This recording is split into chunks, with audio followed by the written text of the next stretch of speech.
Hello बच्चों, let's read this question. So this question says, if a charge is shifted from higher potential region to a lower potential region, then the electrical potential energy पर आपका क्या effect पड़ेगा, ठीक है, वो आपको बताना है. ओके, तो देखिए बच्चों, इस क्वेश्चन का की कॉन्सेप्ट आप क्या लिख सकते हैं. The key concept of this question, हम यहाँ पर देख सकते हैं इलेक्ट्रिक पोटेंशियल एनर्जी बताना है. तो इस क्वेश्चन का की कॉन्सेप्ट आप क्या लिख लीजिए, इलेक्ट्रिक पोटेंशियल एनर्जी. ठीक है, क्या लिख लीजिए, electric potential energy. Electric potential energy. Alright, ये आपका क्या हो जाएगा, की कॉन्सेप्ट के इक्वल.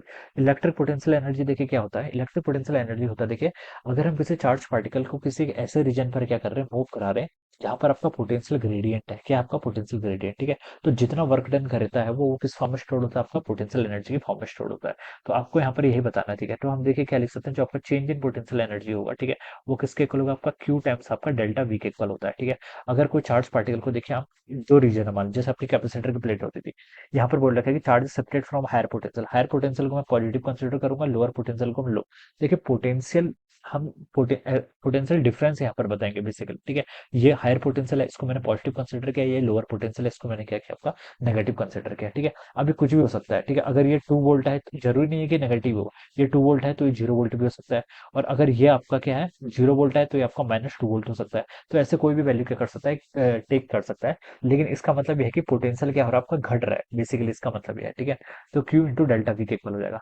तो क्वेश्चन बोला है कि चार्ज पार्टिकल को हम शिफ्ट कर रहे हैं हायर पोटेंशियल से लोअर पोटेंशियल की तरफ. ठीक है, तो पोटेंशियल एनर्जी पर क्या इफेक्ट पड़ेगा, तो डेल्टा क्यू. ठीक है, और डेल्टा वी क्या होता है, आपका डेल्टा वी होगा आपका फाइनल पोटेंशियल माइनस आपका इनिशियल पोटेंशियल. ठीक है, ये हो जाएगा.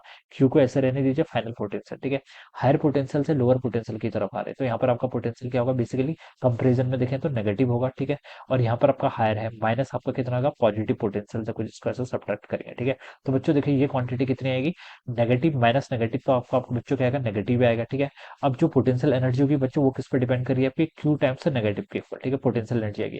अब बच्चों ये डिपेंड करेगा basically, charge separate from higher. Charge बोला गया ना, चार्ज का देखिए हमें पॉजिटिव है नेगेटिव है ये नहीं बताया गया, बस इतना बताया गया कि चार्ज. ठीक है, तो अगर आपका चार्ज क्या होगा, if Q is equal to positive, अगर आपका चार्ज क्या होता है, पॉजिटिव होता, तब हम बता सकते हैं चेंज इन पोटेंशियल एनर्जी कितना आता है, आपका नेगेटिव के इक्वल. तो पोटेंशियल एनर्जी क्या होती है, आपकी डिक्रीज करती है. ठीक है, पोटेंशियल एनर्जी क्या करती है, आपकी डिक्रीज करती है. और अगर आपका चार्ज क्या होगा, नेगेटिव होगा, तो उस कंडीशन में बता सकते हैं जबकि चेंज चेंज क्या आ रहा है, पॉजिटिव आ रहा है, यानी कि पोटेंशियल एनर्जी क्या करेगी, आपकी इंक्रीज करेगी. ठीक है, तो ये बता सकते हैं. तो इस सिचुएशन में हमें चार्ज का नेचर गिवन नहीं कर रखा है, तो हम बता सकते हैं पोटेंशियल एनर्जी इंक्रीज भी कर सकती है और डिक्रीज भी कर सकती है. ए पे लिखा है इंक्रीज, ये रॉन्ग हो जाएगा. बी पे लिखा है डिक्रीज, ये भी रॉन्ग. सी पे लिखा है मे इंक्रीज और मे डिक्रीज, तो ये आपका क्या हो सकता है, this will be the correct. D पे लिखा है रिमेन्स कांस्टेंट, तो वो भी नहीं होगा. तो सी वाला ऑप्शन क्या होगा बच्चों, यहाँ पर आपका करेक्ट आंसर होगा. Alright, this will be the answer of this question. So I hope you understood this concept. All the best and thank you so much.